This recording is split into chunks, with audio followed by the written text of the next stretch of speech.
In the fight against cancer, doctors might have just scored a big one because they've just developed, researchers in the University of Michigan, a little implant that goes under your skin and can actually collect stranded cancer cells floating on your bloodstream and prevent you from developing metastases.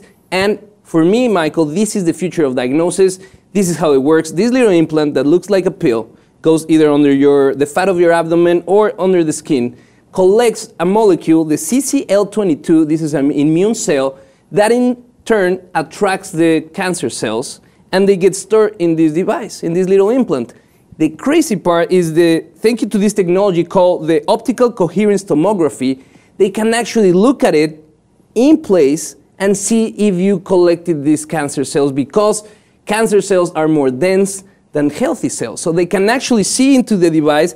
Hopefully in the future they're trying to develop the technology with a smartphone and tell you what type of cancer cells are there and find what are the right cocktail of drugs that actually help for that type of cancer. The development came out from breast cancer because it's one of the cancers that actually can bring a recurrence on the longest span of time, and rarely they get to diagnose till there's cancer already created in another organ. So this development is very, very important. Jose, this is the future that we were promised. This is something that, I know when you hear the word implant, there are those out there who might be saying, oh, I don't want to be implanted. But listen, this is something that can help you.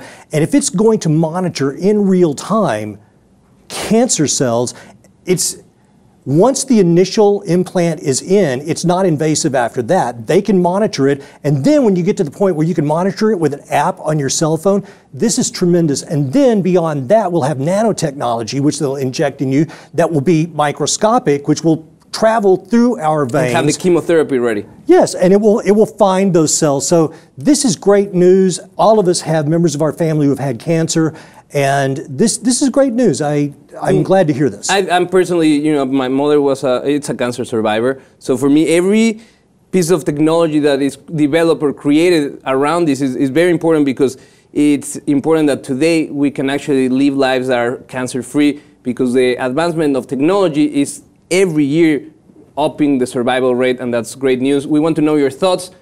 Please share them below in the comment section, and if you haven't, please subscribe to the Lip TV.